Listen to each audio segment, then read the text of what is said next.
Yo, what's up mga kaibigan? Nalina tayo magkwentuhan ang Game 4 ng NBA Finals sa pagitan ng West Champions San Antonio Spurs at ng East Champions New York Knicks. Patungo sa Game 4 ay baon nga ng Knicks ang 2-1 lead at sa home court pa nila gagawin ang game na ito.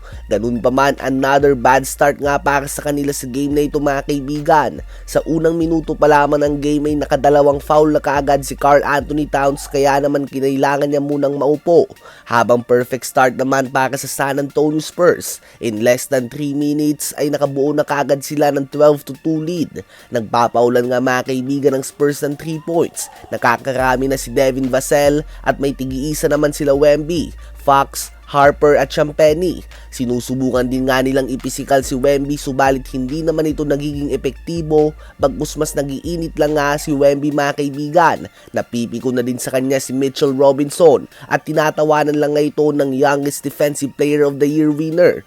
Nagte-take over na nga sila ni Devin Vassell sa game na ito hanggang sa lumobo na nga mga kaibigan sa mahigit 20 puntos ang kanilang kalamangan. Natapos ang unang quarter sa score na 41-22, 19-point lead para sa Spurs.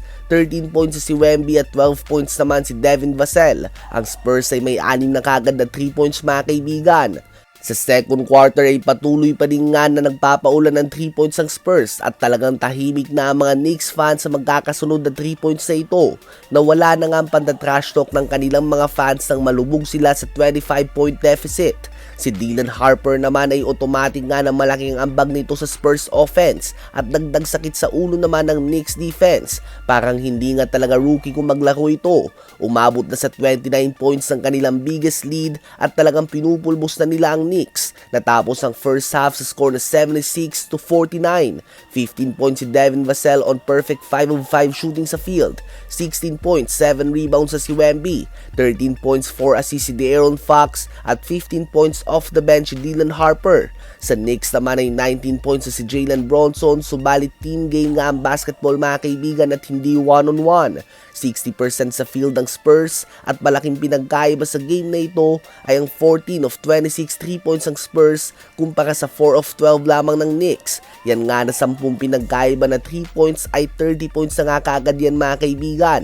17-8 din ang assists in favor of San Antonio Spurs. Sa third quarter naman ay gumawa ng magandang adjustment ng Knicks at gumawa sila ng run upang may baba sa 15 points ang lamang ng Spurs patungo sa fourth quarter sa score na 90-75. Ganun pa man, naging highlight pa din nga sa quarter na ito ang ankle breaker ni Dylan Harper kay OG Anunoby. Sa fourth quarter naman ay mainit nga ang Knicks at ay baba nila sa 4 points ang lamang ng Spurs with 4 minutes remaining hanggang sa tuluyan na nga nilang nabawi ang lamang matapos sa magkakasunod na punto si Jalen Bronson with 1 minute remaining sa game clock. Sa uli ay isang miracle tip-in nga ni OG Anunoby ang nagbigay ng 107-106 win para sa New York Knicks at nakumpleto nga nila ang greatest comeback sa history ng NBA Finals from down 29 points. Nanguna nga sa panalo na ito ang 36.7 assist si Bronson at 33 points si OG Anunoby. What a game mga kaibigan, isang panalo na lamang kailangan ng Knicks para magkampiyon.